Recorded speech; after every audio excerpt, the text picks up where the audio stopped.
Coming up on today's show, we're back, baby, and a bunch of news happened. Xbox is having trouble in the UK. We got to look at Zelda, and oh my gosh, Star Wars Jedi Survivor is here.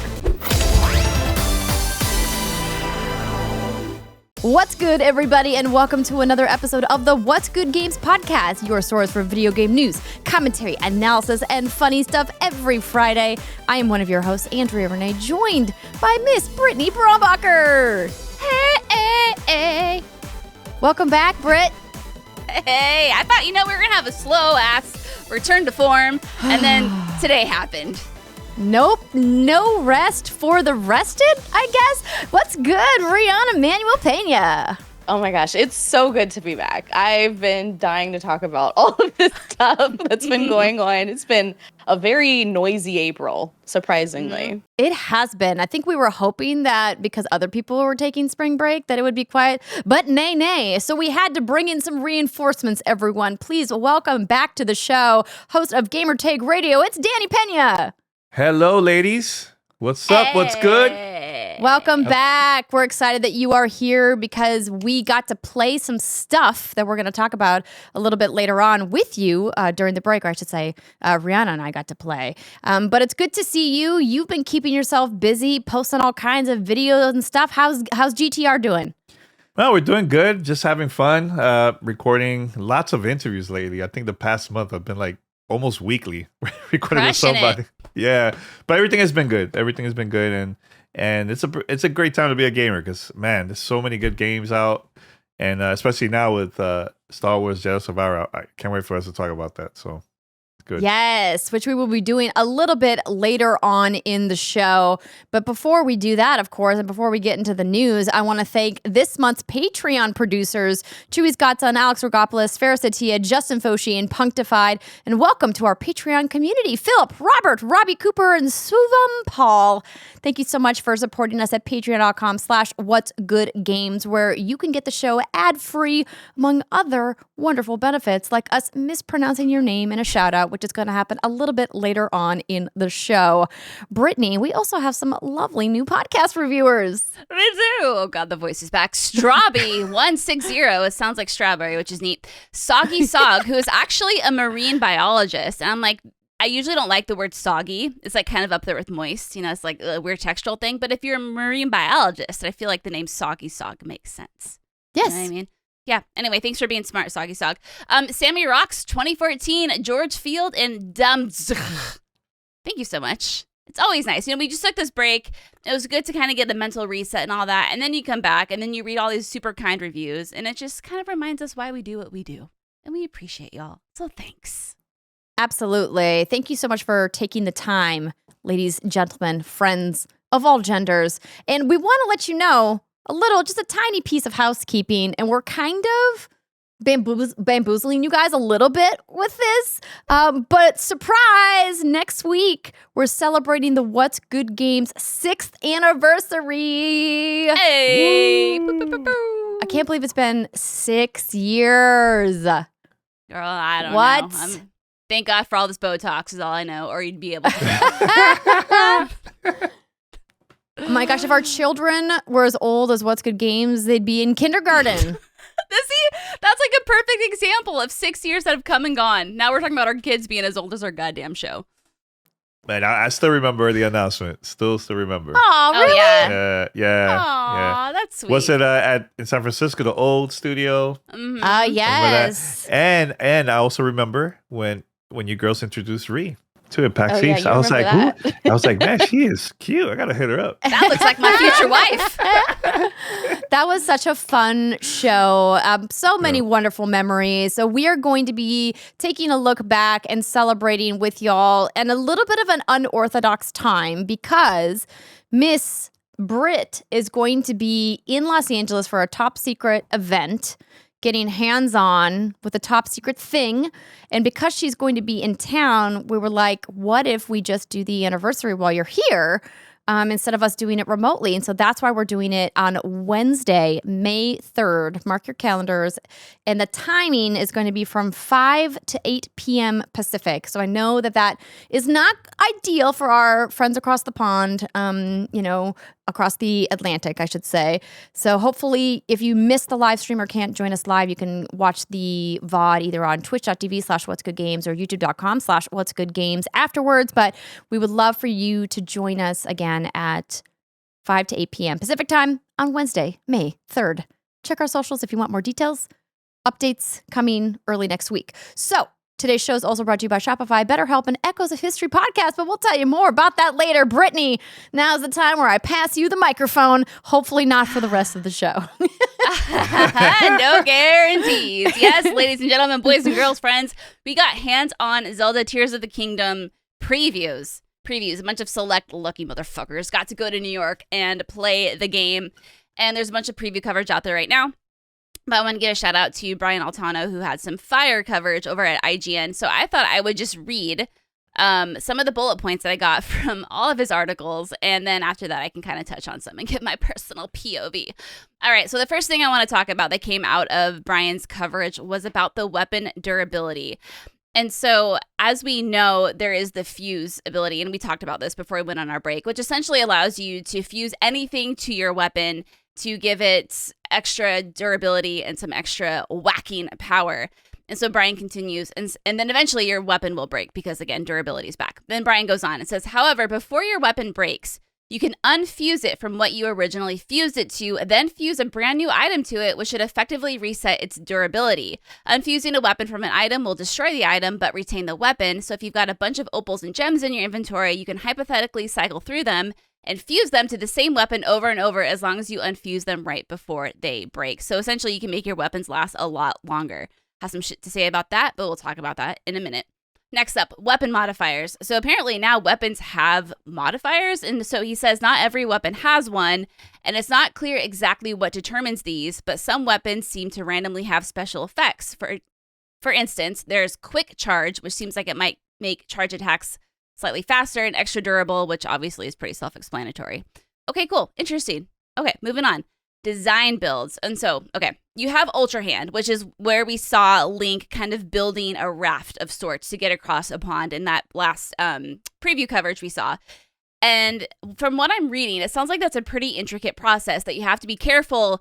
You know, if you're trying to build a raft, it has to have a fan on the back of it to propel it forward. But in order to make it go the direction you want to go in, you have to put the fan in the right direction. Otherwise, it might go all wonky and go sideways, and that's not good. And so what it sounds like, though, is you can put in all the effort of building this perfect mechanical masterpiece, whether it's something that goes airborne or waterborne or whatever the hell. And then there's a way to summon the same thing that you already created.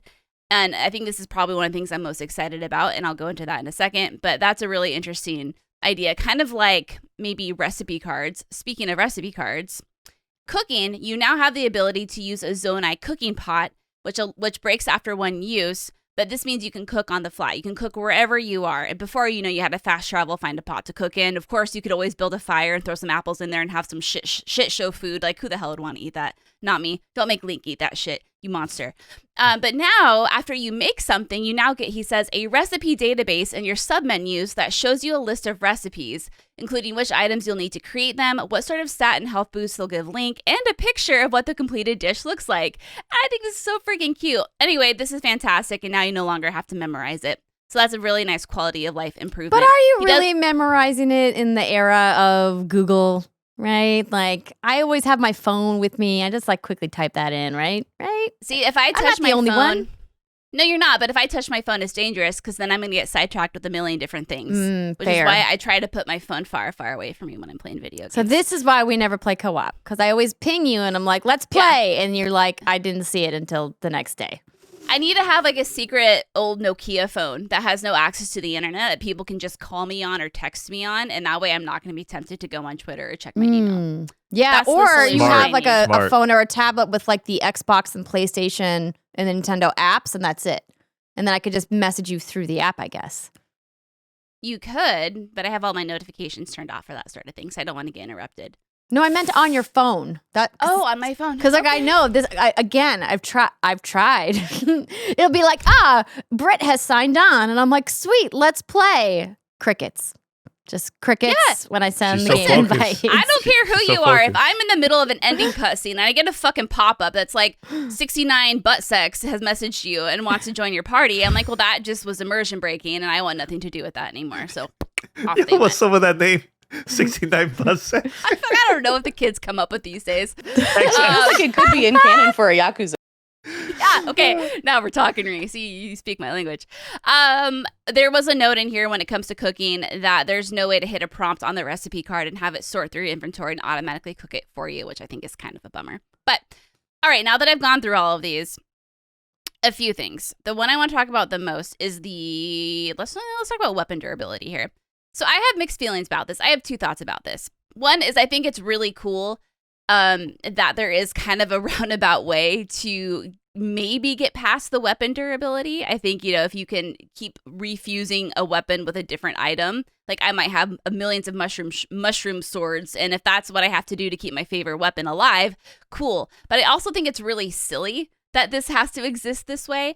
And this is going to sound weird, but it kind of reminded me of Elden Ring multiplayer, where this game is clearly, like, you can play this entire game with someone in co-op if you want to. It's just a big fucking hassle to do it. And it sounds like if you want to keep your weapons this way, they've built it in such a way that you can keep your weapon, and for the people who don't like weapon durability, but then again, for the people who love weapon durability, they can also have their way too. And so I feel this is kind of like a wink, wink, nod, nod. Again, like the Elden Ring multiplayer thing, where it's like kind of a wink, wink, nod, nod. You can play this game with someone if you want to all the way through, but it's kind of a hassle. So like whatever. Like I get like there's no middle ground really here. Like it has to be a middle ground of sorts. People want their durability and people don't want their durability. I am in camp no durability, but it sounds like I can kind of circumvent that. So like cool. Thank you for building that in. You see me. The design build. So how do y'all feel about, because there was a preview about, and someone in there was saying that this is starting to feel more like a survival game. And I did talk about this the last time we covered the preview footage for Tears of the Kingdom. And some people added me in the comments, like, no shit, it's a survival game. Did you not play the first one? You know what I meant, sir. Don't be a dick.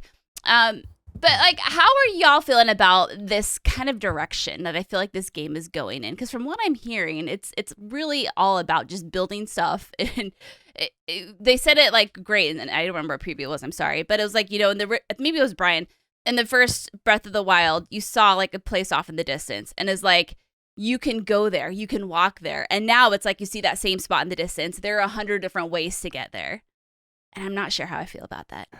I'll tell you this, because I've been playing Zelda since the NES, the beginning, right? The thing that I like about this is the changes, because this is why all the Zelda games, the majority has been successful, because they've been changing every time there's a new game. But if it's the same game, Brittany, it gets really, really repetitive, and there's nothing really new.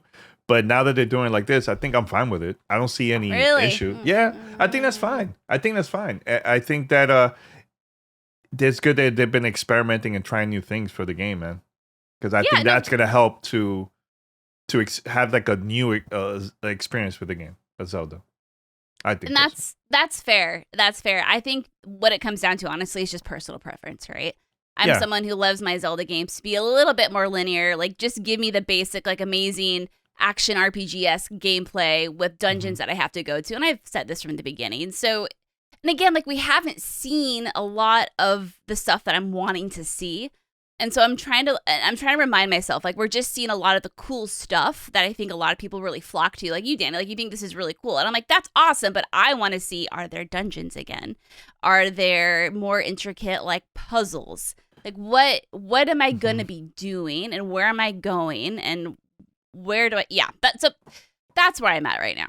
Yeah, you know what? I noticed that Nintendo hasn't been really showing that or talking much about the story.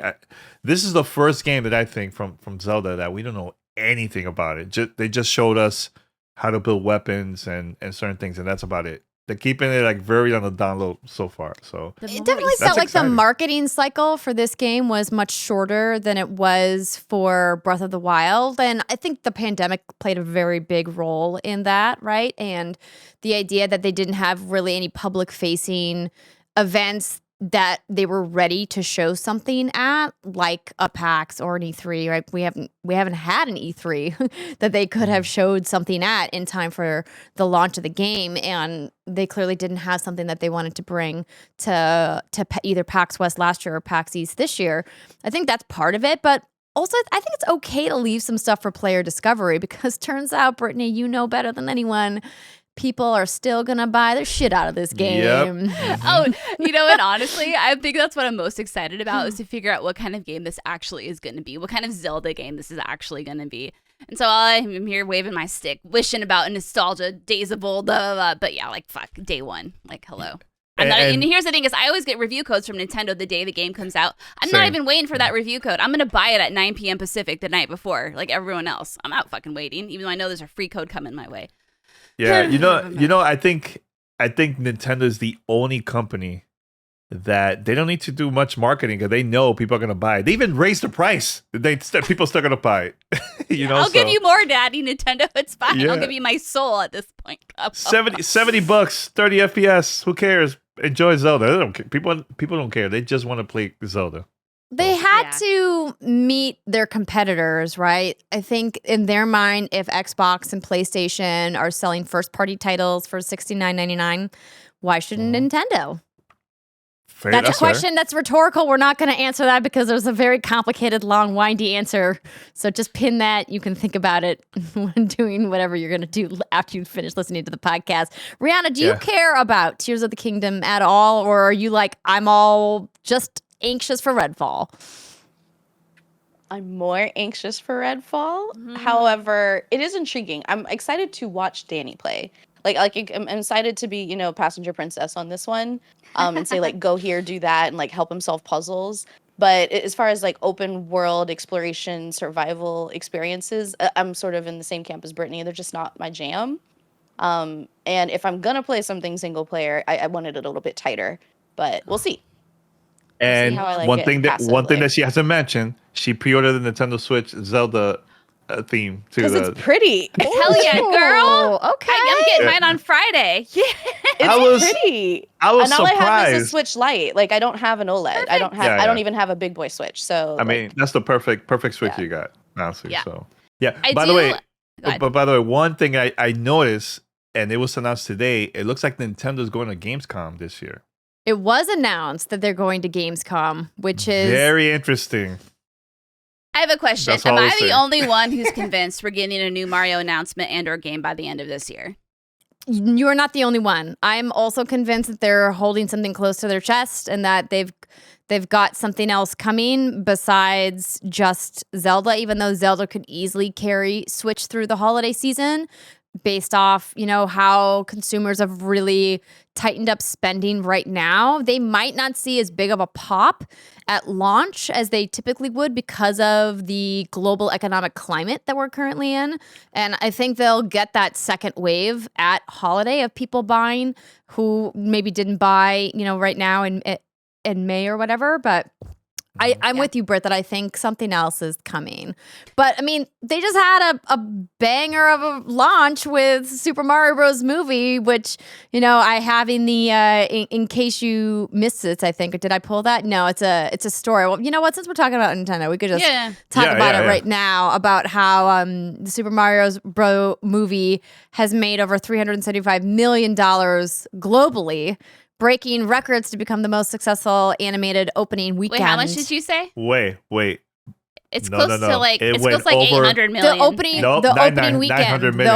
the Oh, opening open, weekend. open. I missed Today, that. it went over 900 million worldwide. So That's some Dr. it's Evil about shit. Snaps. and it's about to come out in Japan. That's So wild. It's gonna hit $1 billion. Oh, for sure. Absolutely. 100%. Yeah. Wait, who was it? Weren't we talking to somebody, Danny, that said that it was going to become the most successful movie of all time? That wasn't you, was it?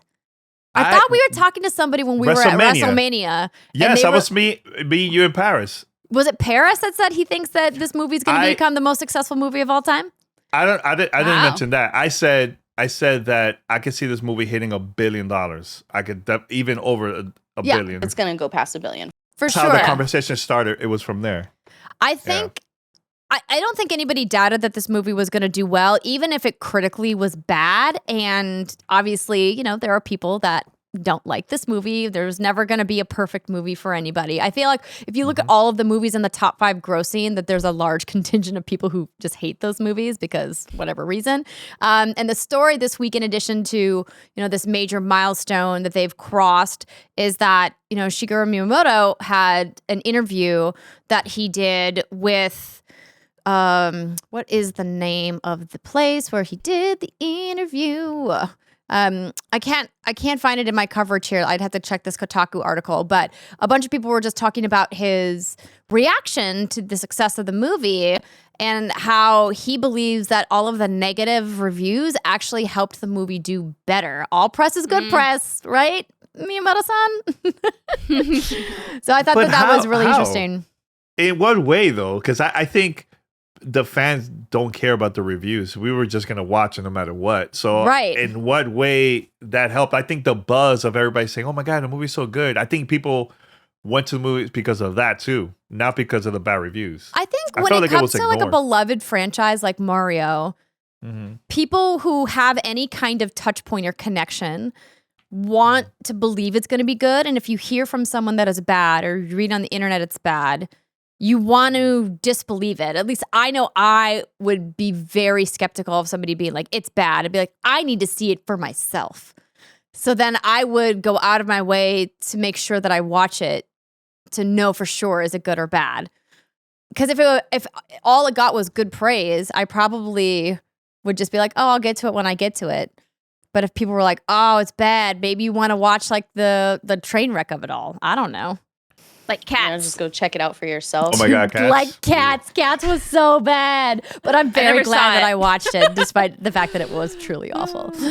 I also think a lot of folks in the film sector underestimate how popular Mario is. It's one of the most famous characters in the entire world, like up there with Jesus. Yes. Like when you look at most recognizable characters, like it doesn't have to be good. It's more popular than that. So like the quality truly doesn't matter.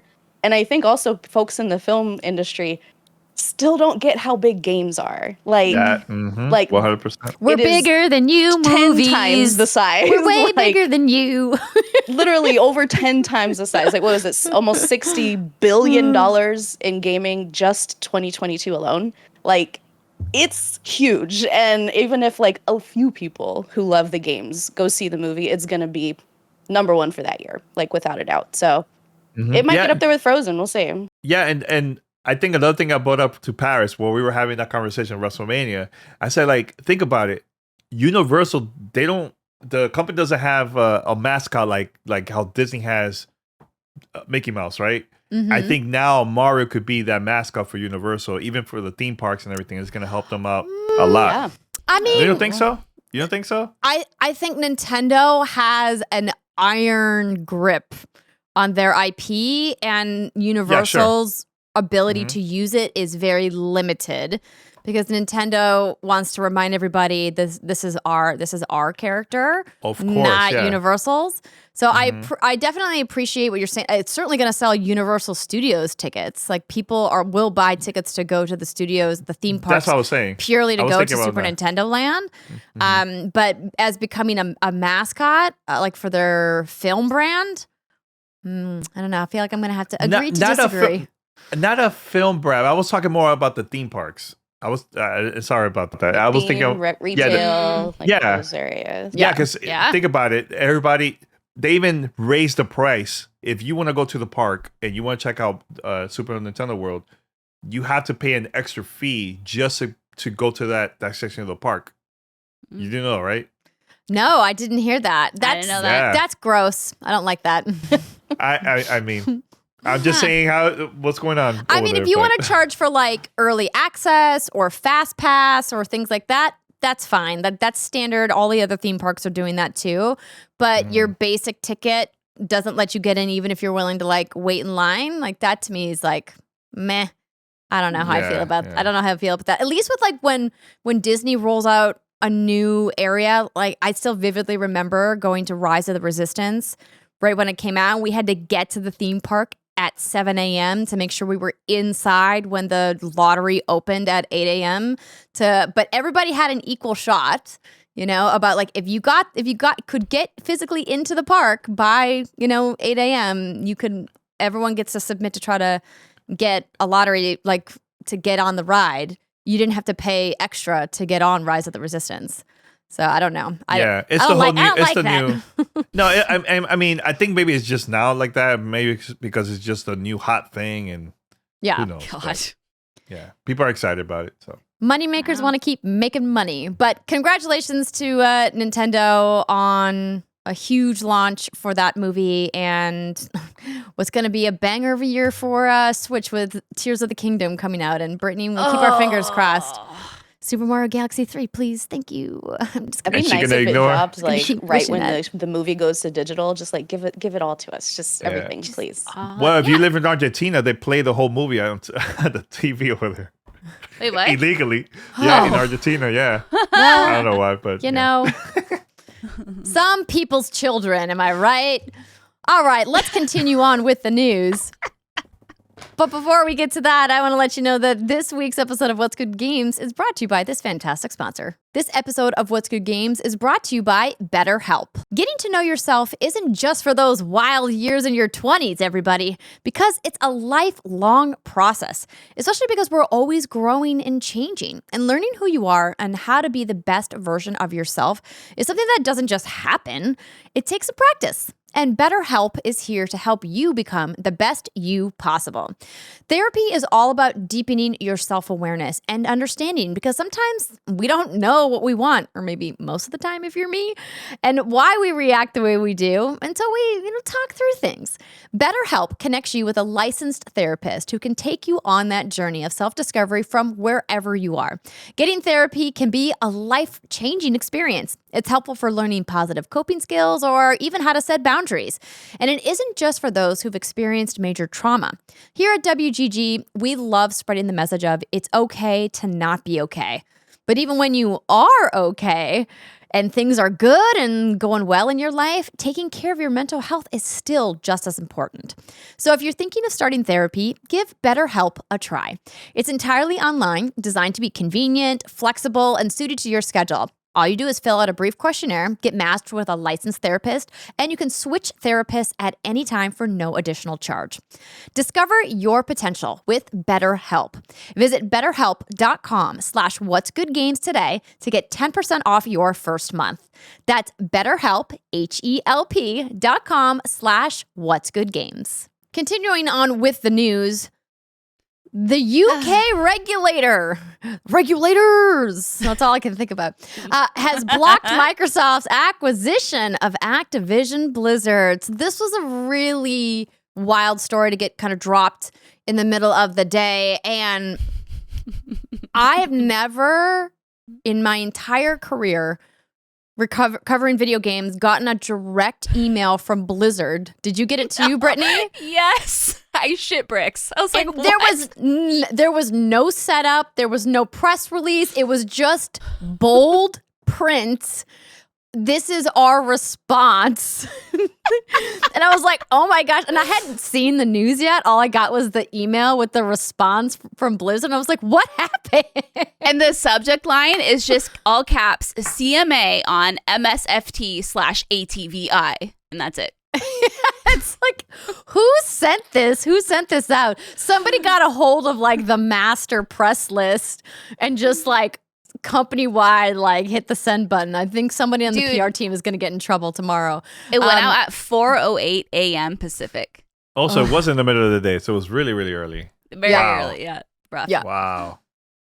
Okay, so after months of investigation, according to VGC, Video Game Chronicles, the UK's Sea Competition and Markets Authority, CMA, published its final report on the $69 billion deal on Wednesday, saying that it prevented it over concerns that it would, quote, alter the future of the fast-growing cloud gaming market, leading to reduced innovation and less choice for UK gamers over the years to come.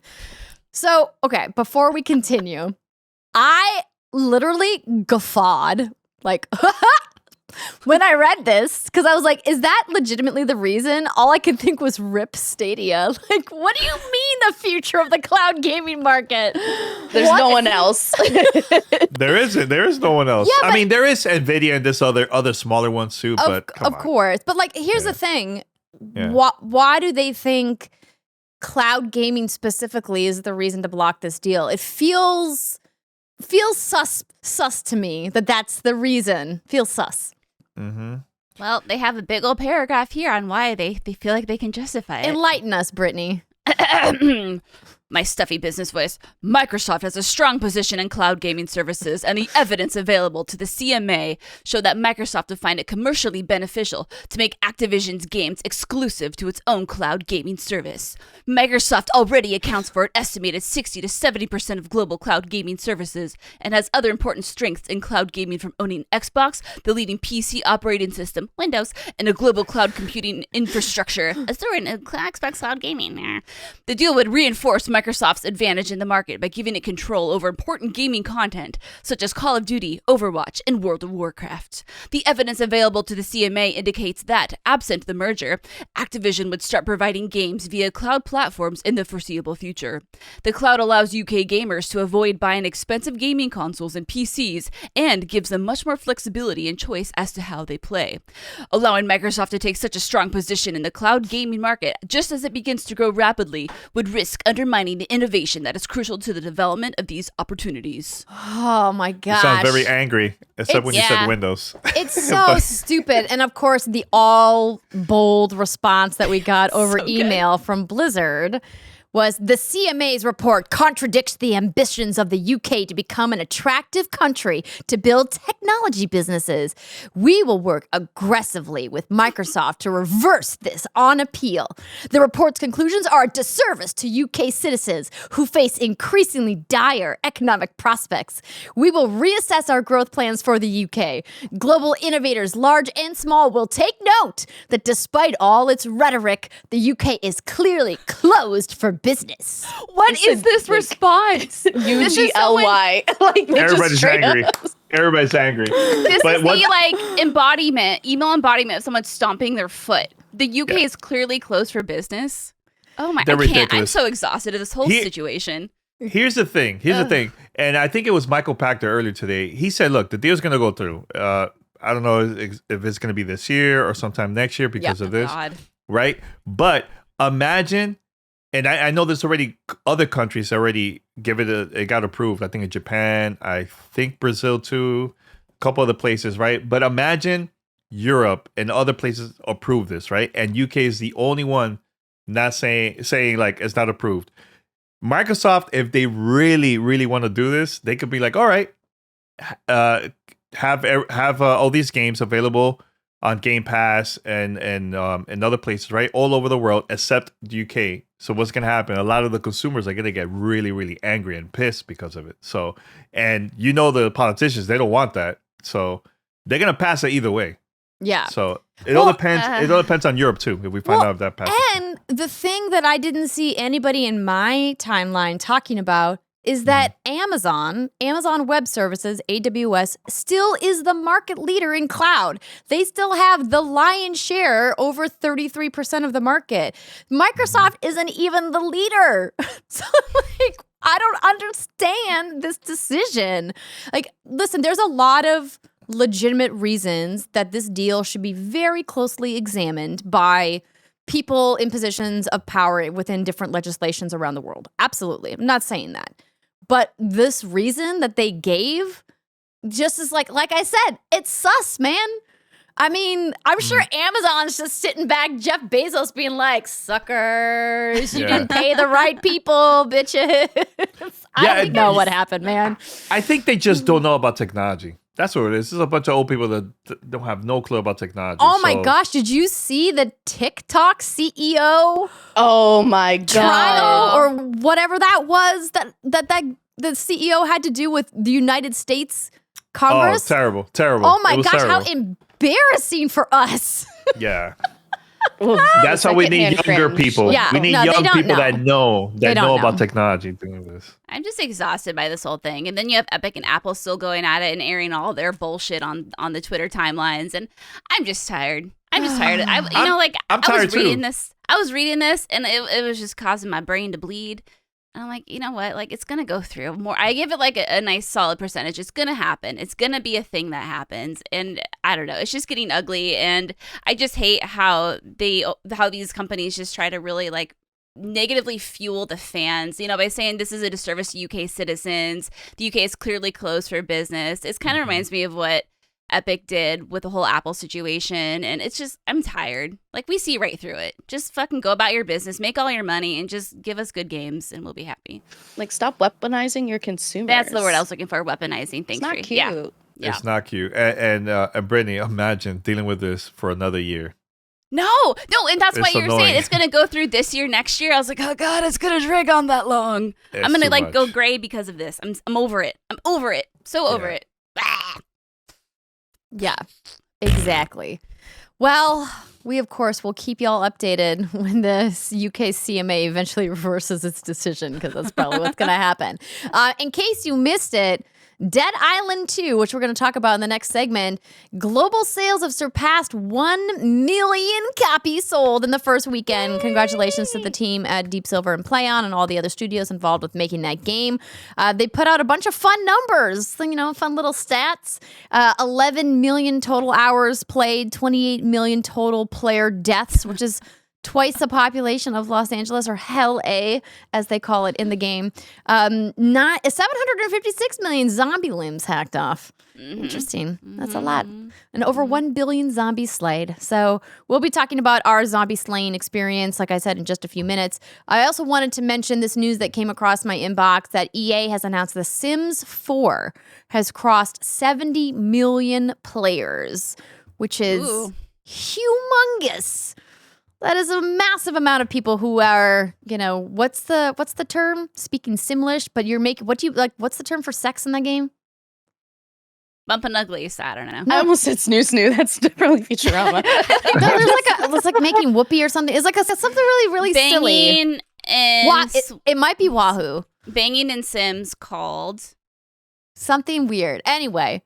You look it up, Brittany. I wanted to point out in the press release that EA sent, they said that the base game became available to all new players to download for free back in October of last year in 2022. Since then, more than 16 million new players have downloaded the game, and the average weekly users has increased 53%. Turns out, when you make your stuff free, more people play.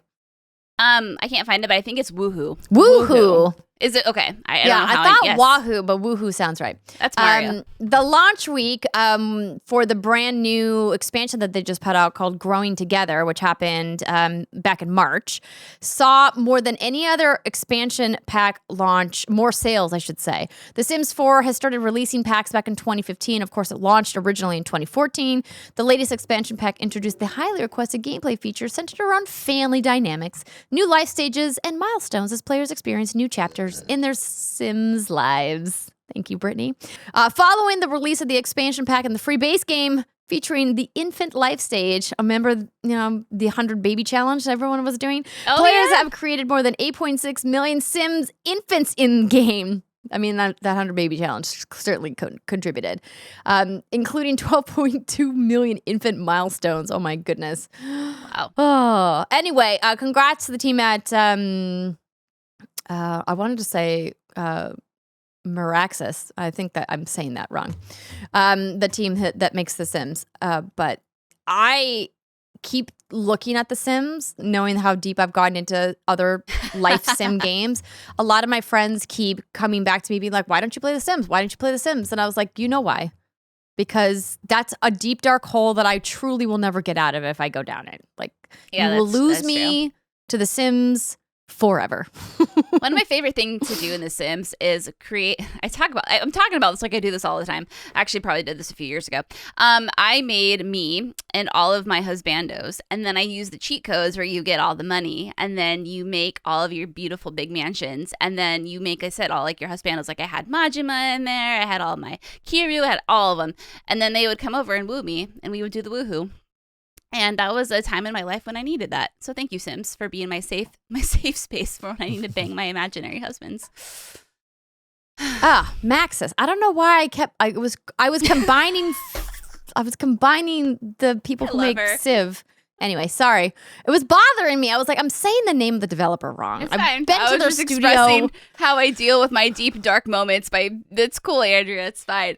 It's fine. I need better help, not you, clearly. Obviously, I'm not the listener I need to be. I'm sorry. I'm working through my ADHD issues, okay? Thank you for your patience and your tolerance. I appreciate you.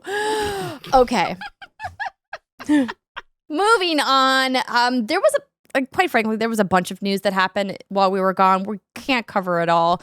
I did want to call out that it was a little bit of a tragedy that we didn't get to cover the RIP E3 news after it came out, but RIP E3, I guess. Wait, we didn't? No, we remember. I thought you girls did. So we just missed the official cancellation from the ESA. Like all signs were like pointing to something's going down. That's right. Yeah. And we didn't get confirmation until after the show published. So yeah. Rest in yeah. peace. I'm sad for about now. it. Yeah, for now. People talked about it like it was gone for good, and I'm like, I don't know. That brand is kind of worth a lot. I don't think it's gone for good. Can they recover? That's the thing. I'm like, can they? I don't They know how might they're not going be to do able it. to recover quickly, but they'll be able to pivot to something. Like as Andrea was saying, that name has too much recognition. I mean, it recovered from those weird years when I was like in Santa Monica, like in the weird hotels, and then there was the meeting rooms. the meeting rooms? Kensha Hall year. Like I feel like E3's been through some bumps, and they've come back bigger, better, stronger. They just, need a new vision, and people need to believe in what that vision is, and what that vision is going to be remains to be seen. But man, there are a lot. Jeff need to team up, right? Call it Jeff Key 3, right? That's what the kids are calling it. Oh boy. Oh yeah. The Keeleys I've also heard too. Key 3, yeah. The Key 3. I heard they were trying to do like the setup. It was going to be similar to Gamescom, where they have a whole section is only for media and creators. Yeah. And the other section was going to be more for like the public. So yeah, it was the halls, right? The two halls they were going to divide into that. So I don't know.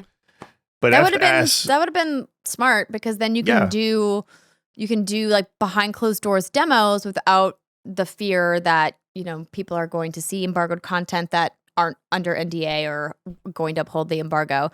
But as we've seen, turns out even credentialed press doesn't care about embargoes some of the time, which is oh man, a topic for another time.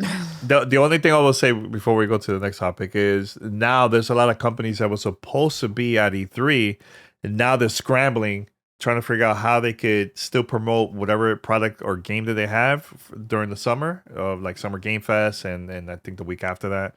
So they might have like their own events at like a different venue, smaller, like a bar or something like that, because their plan was to be at E3 to promote their game, and now they're like, oh my god, we're still gonna promote it, but how? It makes you wonder if they would do that or just do one of those online demo presentations, like Immortals of 8. Well, I mean, I'll say this, like I did an Immortals of Avium. I saw the preview of it before like all the coverage went live, and I was very upfront with them. I was like, yo, arm break, but I really want to see this game. Looks freaking kick ass. And I mean, that was pretty in depth. And I mean, I guess unless you're looking to do hands on, I don't know why you couldn't just do your first glances like through the internet. Yeah. I mean, everyone has a playbook from lockdown, right? So you can just kind of rinse, repeat. Yeah.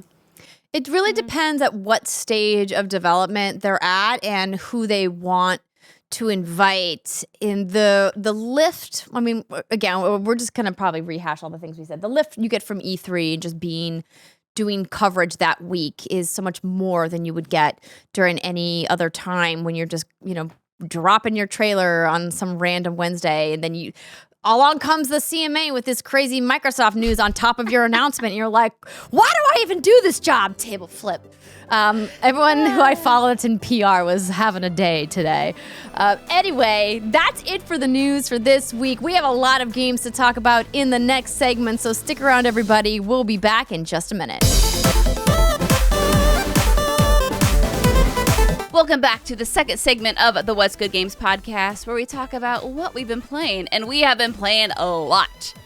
But first, I want to let you know that this week's episode is brought to you by Shopify. Shopify is the commerce platform revolutionizing millions of businesses worldwide. Whether you're selling handmade cosplay props or baby-ass baby mode t-shirts, Shopify simplifies selling online and in person so you can focus on successfully growing your business. Shopify covers every sales channel, from in-person POS system to an all-in-one e-commerce platform. It even lets you sell across social media marketplaces like TikTok, Facebook, and Instagram.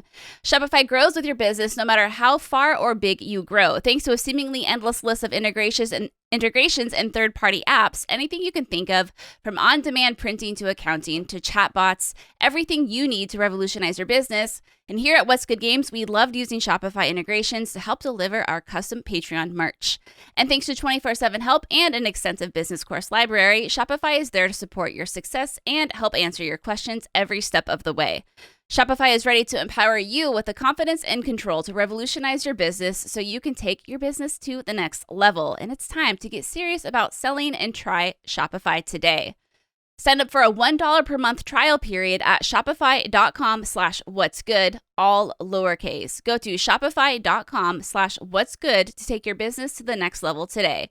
Shopify.com/what'sgood. This episode of What's Good Games is brought to you by the Echoes of History podcast. What would you do to save humanity? And how far would you go to stop someone who was getting in your way? Okay, that's the end of my serious announcer voice, because the ancient rivalry of assassins and Templars cuts to the heart of good versus evil, and it's not always clear who was right and who was wrong. Travel back in time and explore the captivating world of medieval feuds in the historical podcast, Echoes of History, Assassins versus Templars, a special collaboration between History Hit and Ubisoft, the masterminds behind the Assassin's Creed games.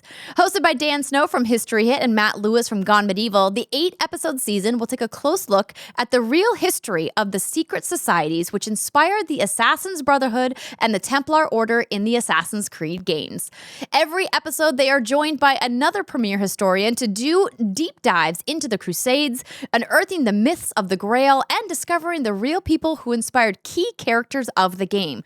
But don't worry, whether you're a fan of the Assassin's Creed video games or maybe you're just simply curious about history, this season of Echoes of History will take you on an epic journey through the hidden corridors of power, intrigue, and conspiracy in the 12th century.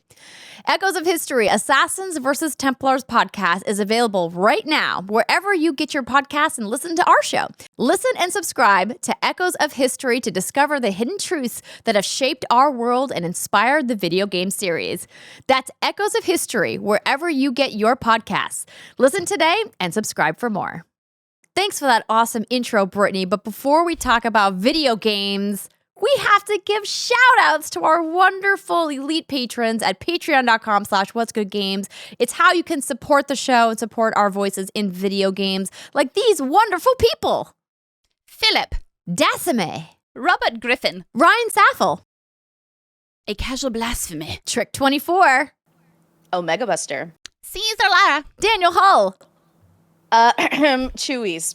Godson, Godson. Excess Oddities, Tara Bruno, Trent Berry. Sean I, Brian R. Johnston, Justin Foshee. Patrick Do Your Landry, Punkdefied, Rob Leonard.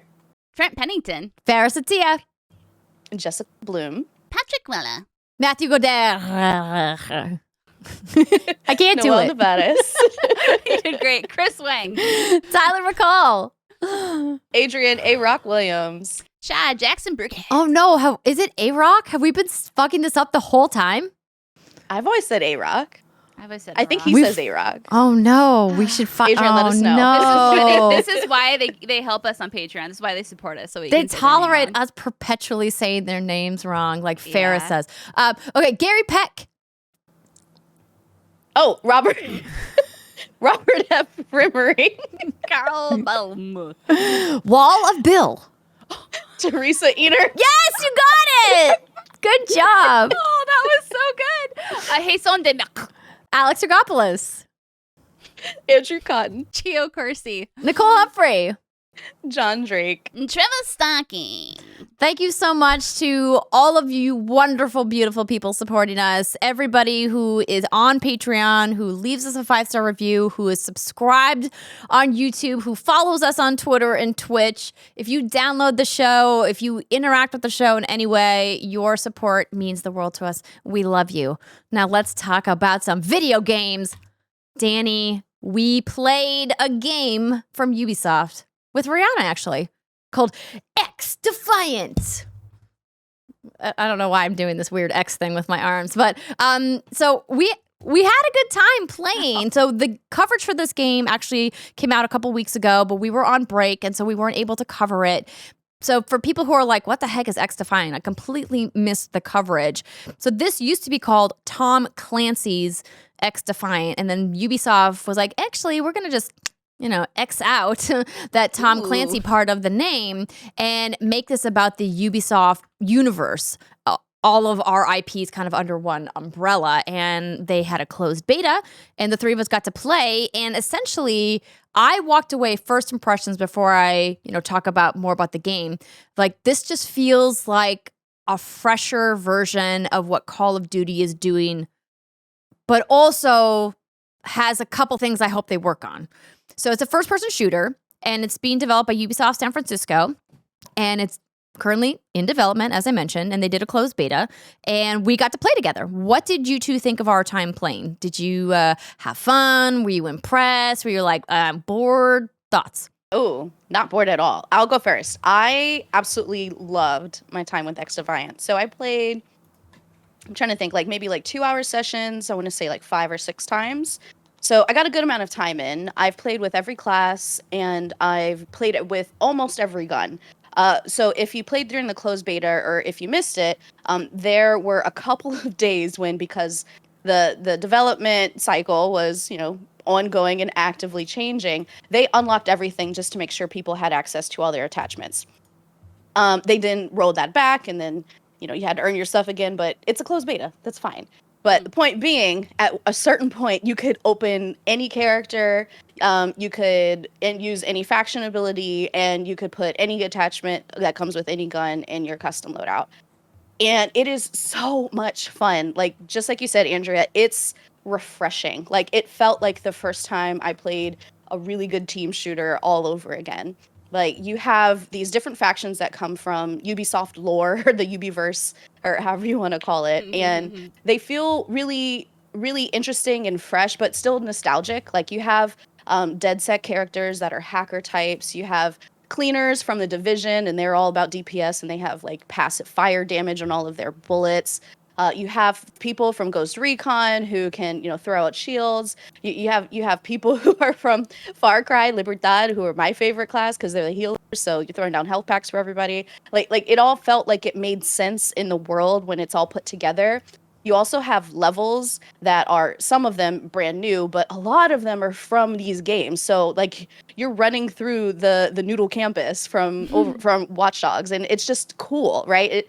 This is everything I would want if I were to say, hey, Ubisoft, make a team shooter and give me all of your different properties inside of it. It's the gunplay is really solid. The progression, of course, needs some work, but those are things that they can tweak with some of the information they got out of our playtime in the closed beta.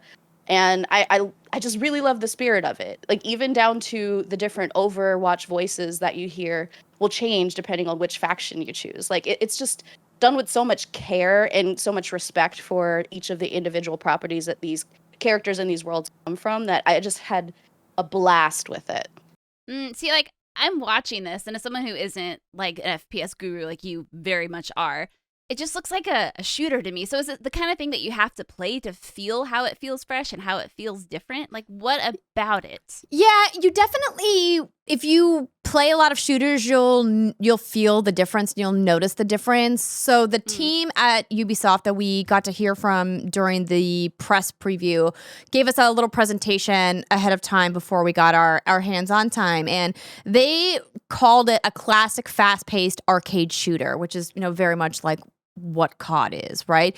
But the main difference here is the factions and how the factions really impact the way that you're going to play. What I really think is interesting is that they're taking the elements of a hero shooter, sort of what you get with Overwatch, kind of what you get with Rainbow Six Siege with your operators, right? Like this very unique thing that each different character has, and then combining it with that really classic, fast-paced, arena-based shooting in teams in 6v6. And so they have casual and ranked. It's going to be free to play with crossplay, which I think is great. And they put out a very ambitious season plan where they're saying every 3 months is going to be a new season, new factions, new maps, new cosmetics, balance updates, and then all weapons and attachments are going to be earnable through progression, which I think is great. I mean, the best way to get people to play this game, make it free.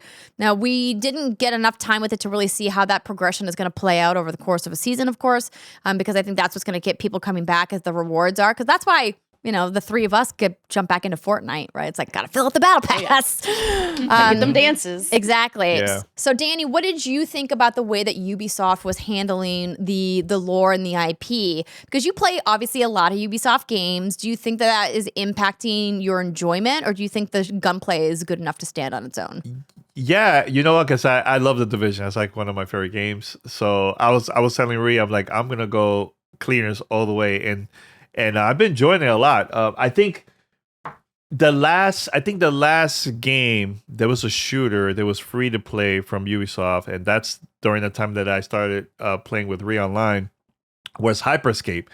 And I didn't like that game at all. I'm like, this is not good. It was not the one where you had the big balls that would fall from the sky and you could go in them. The Battle Royale, Battle Royale. Space. Yeah, the kind of like futuristic city. Yeah. Yeah. Okay, and it didn't work out. And here's the thing. Too many companies are trying to do like the Battle Royale. That's like the new hot thing, right? Still, right? But I think I'm glad that Ubisoft are doing something different that is similar to like COD, because in order for you to play multiplayer on COD, you got to actually buy the game. The only thing that's free is only Warzone.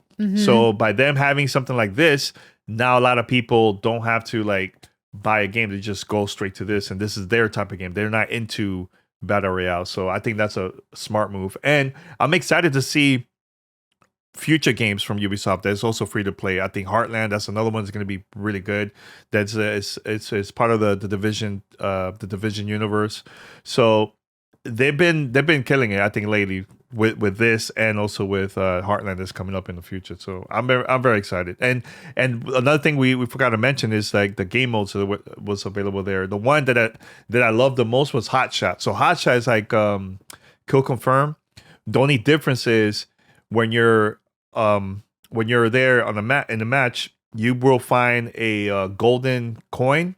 And if you get that, you get like double the points, and your character moves a lot faster. But everybody's after you because you're the one that have like the most coins. You're the hot shot. The hot shot, exactly. So that's my favorite mode so far from the whole game. To me, the hot shot is the only mode that actually felt unique and different. I didn't walk away with the same rose-colored glasses that you guys maybe did. And I obviously am a diehard like Ubisoft fangirl. I love a ton of their games. I think because they're just coming out of transitioning the branding of this game from being a Tom Clancy game into a Ubisoft universe game, we don't know yet how this is going to be different. Because right now it still feels very like military shooter, because that's Tom Clancy's brand, right? Is like police shooter, military shooter, like procedural, squad based, and there's nothing wrong with that. I just felt like all of the modes were the same shit I've been playing: domination, occupy, escort, zone control. Right? There was maybe if they can.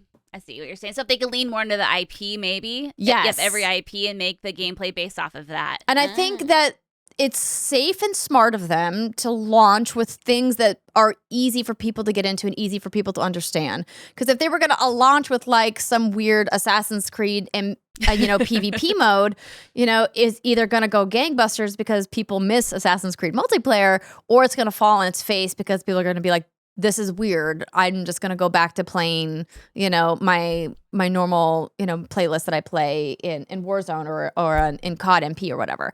So I think it's great that they're making something to compete and something different in the PvP shooter market that feels like an arcade shooter, because we don't honestly have a lot of those right now.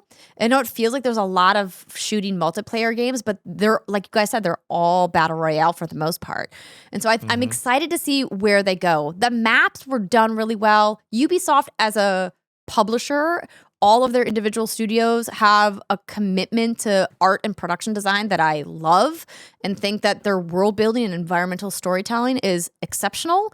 And I really hope they bring some of that in and drop lore nuggets like we see Fortnite do so well throughout their seasons. Like they have this weird like secret lore stuff that they hide in their games, and Call of Duty did that really well as well. So I'm hoping that they lean into that, and I think it'll be really good for them. But I feel like a lot of what I played, I'm like, this just feels really samey. So I'm but not bad. It's just like more of the same. But I want it to be better than what we already have on the market. I want it to be different, more innovative. Yeah. So I'm hoping that they get there. The only thing, Andrea, I think this game is different. They're other games that they have, right? Because this one's a lot faster. So like Rainbow Six is not as fast as this, right? Very different kind of gameplay. Yeah. Exactly. So that's the only difference now when you compare this to like Call of Duty. Yeah, there's But it's not as fast as Call of Duty though. Like it was very noticeable to me that, like Call of Duty is like very fast paced. And this is like slower than that. And so I'm like, are they hitting a sweet spot, or are they hitting a no man's land? Or this is not even the final game. Probably will be a little bit faster when we see it, And another thing I have to bring up that I'm surprised that Ri didn't mention this. So she went to the training. I haven't gotten a chance to talk again. But yeah, I was going to mention it. Go ahead, we just going off. Go ahead, Ri. I'm not going to say anything. Go ahead. Yeah. I mean, it wasn't open for very long when the beta first launched, but the day one, they had their training grounds open. So there's 3 things you can do in there. You can do just a normal target practice where you can see the different spread of the gun patterns and figure out what damage you like the best for your character. You can go to another place and test the different abilities with all of the faction characters. And then there's another one where it's just like an obstacle course with some targeting. But through all of them, they have rabbits hidden throughout them. And you can see them as you're like running around. So I do think they're going to do some Easter egg lore building, further down the line. It definitely looks like that's something that. Yeah. Oh, I think know cool. that they are. There's no reason they would drop the Tom Clancy moniker if they didn't have big plans. But that's what I'm hoping for. I'm like, bring Rayman in. Where's that crew at? Obviously I'm a big fan of the Rabbids and Assassin's Creed, and Ubisoft has a lot of kind of hidden IP that I think people forget because their stable is so big, and they've been just focusing on a couple of titles. But even like the Ghost Recon stuff and the Splinter Cell stuff that's already in XDefiant, I think is super cool. I think all the different factions that they've come up with are awesome, right? So there's going to be, I think, 6 factions at launch, they said. Echelon Cleaners, Libertad, DedSec Phantoms, and then they didn't confirm what the 6th one was. Oh my gosh, if it is assassins, then I would just be so excited to just like walk up behind people and shank them. Be like, shit. That would be awesome. Because you can't one-hit melee in this game right now. So that would be lovely. Andrea, but believe it or not, I think this the only difference between this and Call of Duty is the factions. Like the powers that you have in the game.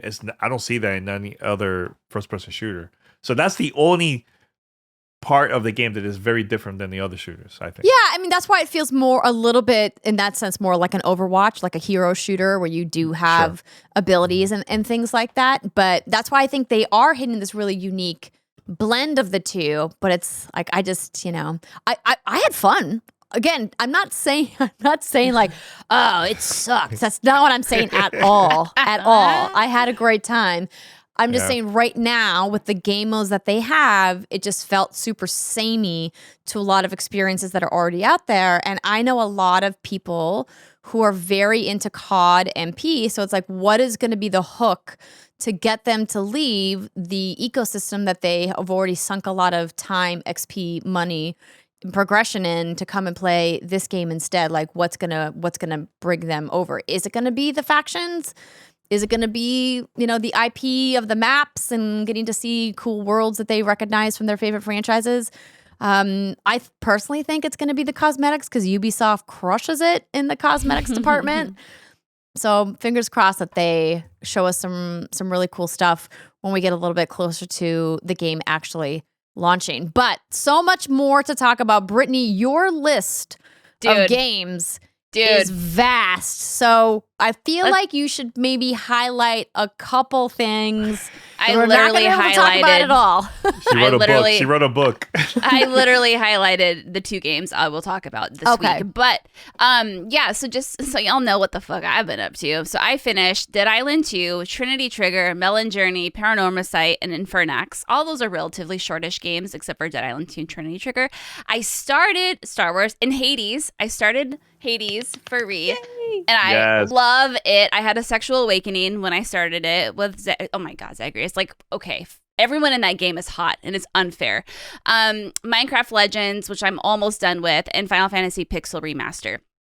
That said, I can cover all that stuff coming up. But I do want to talk about Dead Island 2 if we're all ready to touch. Yes, let's go. Let's talk about Dead Island 2. So I don't even remember what the official release date for this game was. I feel like was April it last 21st? Because remember they moved it up a week. It was supposed to be on the same day as Jedi Survivor, and they were like, actually, let's not do that. Smart. Let's release it early. Right call. So we all know this game was announced in 2014, and it is finally here. It is a thing, and it exceeded all of my expectations. I feel like just by playing Dead Island 2, you would not know that it went through complete and utter development hell. And I think that is such a testament to all of the studios who were responsible for what this game ultimately became that we saw at launch. Yeah, so I mean, I really love it. This is one of my favorite games of the year. And I think this is sort of the game that you just need to go in with the right expectations, right? Like, what kind of game are you looking for? Are you looking to have a really good time and explore some of the best level design you've ever seen? Then you are going to have an amazing time. Do you want visceral combat with like countless zombies and funny, witty in-game dialogue? You're going to have an amazing time with crafting, etc. If you're looking for an in-depth like narrative, then like you're out of your mind. No one comes to Dead Island for that. But yeah, like I just had so much fun playing this. So I started playing co-op with Jason, but he oddly got really bad motion sickness from this game, and he never gets motion sickness, so it's kind of an outlier. But was he able to turn those settings down in the accessibility, like the camera sway and things like that? I don't think there was a camera sway. The only thing we saw was motion blur and the field of view that you could change, and that didn't do anything for him. So maybe he's just getting older. When you do play co-op, the other person's screen and the person who's hosting your screen does lag a lot more than if you're just playing by yourself. And so that could have had something to do with it. I even at first felt a little maybe I just got used to it, or maybe I learned not to swing my camera around so quickly, and then I was fine. But this is a very busy game. There's always a lot going on. There's generally always a zombie or 2 or 3 or 10 near you, and you're always looking down, looking up, picking up loot, aiming for the legs, aiming for the arms, aiming for the head. So if it is something that you struggle with, I would say just, be patient and maybe try to adjust those settings, even though they weren't super helpful for Jason. But yeah, like I just have nothing, I have some negative things to say, but nothing so terrible that I would say like I have to recommend that people play this game despite what you've heard from the development. And I think the reviews have been relatively positive as well. I think I was nervous not playing it co-op, that I don't know if it was going to be able to hold my attention, because generally in these sorts of games that are especially light on narrative, it's hard for games to hold me. But I think I enjoyed this more playing by myself because I was able to fully immerse myself into these levels, these houses you go in. Andrea, you touched on this in your preview. The houses you go in all feel like they've been so intricately handcrafted, and that someone took time and care. I kept taking screenshots of the plants inside the houses. I wasn't that far. I'm like, look at these beautiful plants and their cute little pots. I'm like, somebody took time to design this And it's so perfect. I want it in my house. And I kept taking like screenshots. everything. And John's like, what are you taking pictures of? He's like, another plant? And I was like, leave me alone. Leave me alone. Let me live my life. I mean, I went into every single house, and every house had a theme. There was the goat pen, which is the streamer house, right? And obviously, whoever made that level, a whole area, knew what they were doing because everything made sense. Everything is as you would expect it to be. There was even an apology script written on a whiteboard somewhere, which was absolutely hilarious because someone fucked up somewhere. Oh, I think they were making fun of the zombie outbreak or something like that, and they're like, "Whoops, I should probably apologize for that." And yeah, I just think like the level design kept propelling me to want to keep exploring. I loved going to the different areas in Dead Island, whether it was Bel Air or the pier. I think one of my favorite locations was Monarch Studios, which is this really fun play on Universal Studios, right? Where you have all these different sets that are so perfectly made. And every area you go to has just been built around what it's supposed to be. So if you're at the beach, you're going to see zombies in swimsuits. If you're at the Monarch Studios, you're going to see people in studio gear and audio people. And it was just so much fun just to be in this world and play the game. So when you're actually playing the game, I think the main draw of this is the crafting and the melee combat. And, you pick up resources as you're playing, and then you can go to workbenches and you can craft upgrades, yada, yada, yada. I would say, for the most part, the crafting was fine. It's not the best crafting I've seen in these sorts of games. I think Dying Light does it a lot better. I like how you can make more off-the-wall items in Dying Light, but you're still able to make flaming swords and whatnot, which is pretty cool. And then at some point you do unlock some really awesome mods that unfortunately I found that despite all the exploring I was doing, I wasn't able to find enough crafting materials to make what I wanted to make. But I know I'm not the only one who's played this game. So I'd love to hear, what you all think about it too. I play the game, but I love the game. Nothing negative, right? So the only thing that kind of bothered me. It's not open world exactly like the previous. See, that bothered you? Yeah, it did because I felt like the game felt small the way how it was designed for me personally. See, I think that was so smart of Dan Buster Studios. We're talking about a team that inherited two different teams worth of coding built for the previous generation of consoles, and now they have to shepherd it into this new console generation. We've been in it now for 3 years. Sure. And I think if they had tried to take a game that started development in 2012, 2013 and make it open world and tried to put it out next to a game like Jedi Survivor, they would have gotten their lunch eaten. Right? It would have been buggy. The internet would have been so mean to them because there's no way they would have been able to do it successfully, right? And so I think that they looked at their limitations. They said, let's just do what we know we can accomplish, which means instances. And I think it actually works in their favor. I did not care that there was loading between sections. Did not care at all. Because the console loading was so fast. I was like, boom, boom, in and out. And if it meant that I had fewer bugs and didn't have to deal with open world glitches, I was here for it. Yeah, I'm not saying the game is bad. I was saying that was the only part. No, you're allowed to have your opinion, Danny. I didn't mean to jump on you a little bit, but I just wanted to come in with my don't forget the poor developers. And I will say too, I think every location though it feels like it could be open world. There are actually moments especially when I was at Monarch Studios, there are some different paths you could go, and I'm like, how big is this map? And sometimes I was worried it was going to be a little too big, and maybe that's just where I'm at right now with my free time. I don't have time to do a huge open world, so I actually really appreciated that they were more contained. But at no point did I ever feel like I was in a little mini sandbox of an area because I feel like the levels were just so well designed. That said, I freaking hate their in-game map. I hate it with a passion. I don't like how they use an actual map, and it's hard to see your locations. It's hard to see where you are compared to where you have to go, your objectives, because it all blends in, and you don't unlock fast travel until you're halfway through. And it was just a pain to navigate, and I really didn't like that. Hate is a very strong word. I don't like using that word, so I strongly disliked the map in Dead Island 2. I will say that. That was a gripe of mine. Also, there's too many zombies, and I know that sounds really dumb, but I think there's zombies on a spawn mechanic, because I would clear an entire room and then turn around, and then there was just like 6 more zombies that must have literally just manifested. At one point, I did see one just kind of materialize in front of me. I'm like, oh, so that's how zombies are born. Same, yeah. It literally just like appeared out of thin air. I know exactly what you're talking about. Yeah. But it was fun. It was fun playing fighting the bosses in the game. That was pretty cool. Some of them are very unique too. I was like, oh, I see. The Apex zombies, those ones. Yeah. That was good. It was really, really, really good. I enjoyed it. And I mean, I had a great time with it, and the skill cards were fun. You know, once I found my shtick, I didn't really move them that much. You know, it was mostly like use a first aid kit, and you send out like a shockwave in front of you, or when you one was OP. I don't think there was any reason to not use that card. No, that card rocked. It was the best. Yeah, or when you go crazy, you know, do extra damage XYZ, and I won't get too much into that because now we're talking about late game stuff. But yeah, I mean, God, it was fun. I played as Carla, and she was hilarious, and I loved her, and she just really added a nice whimsical flair to an already whimsical game, and I thought maybe that would be a little too much, but I really liked her attitude. You know, there are some, you know, more serious instances that happen in this game, and especially with some of the NPCs you meet, and she just kind of had this carefree, upbeat attitude, and she just,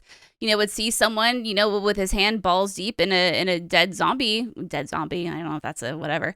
But she was like, hey man, cool, you do you. I'm going to go this way. And I was like, all right, that was a nice light way to look at that situation when most people would probably freak out, but like, you do you, girl. And so I really liked her as a character, and I just had so much, I've been thinking about it, but I've been thinking about going back and doing the side quests. There's over 30, I think, side quests and 24 main missions. And I just want to go back into that world, but the side missions for me, like, just aren't really worth it at this point. I have enough XP. I have enough crafting blueprints. There's really no incentive for me to go back, except for I think obviously we're going to get more story at some point. But yeah, fuck, man, it's such a good game. I'm so proud for that team. So happy for them. You wouldn't. These sorts of stories don't really end this way, so it's great. I think we all had expectations that it was going to be mediocre at best, and listen, they're not reinventing the wheel here. I think all the review scores touched on the fact that this feels a little bit dated, but it's really fun, and that's okay. Like, not every game needs to reinvent the wheel, and that's, you know, what I said in my preview too. And it's, if you're looking for a game where you can just smash zombie skulls and kind of have some mindless fun, the writing is excellent in the game, surprisingly. And as somebody who's lived in LA for a very long time, they nail the design of these different sections of LA. Like, I walked into one of the restaurants on the pier in Venice, and I knew exactly which Ocean View restaurant that was, because it used to be the place that I would take relatives when they would come visit me when I first moved to LA. And they were like, let's go to the boardwalk, let's go to the beach. And I'm like, I've got the restaurant that's like right off the water, it's right on the boardwalk. And I found it in that section of Dead Island 2, and I was like, the team crushed this. Whoever did the research and took all the photos and got all the pictures or whatever, like, so they nailed it. So it's, as somebody who's spent a lot of time at those different locations in LA, yeah, I really enjoyed that aspect of the game. Anyway, we've got even more games to talk about. Rihanna.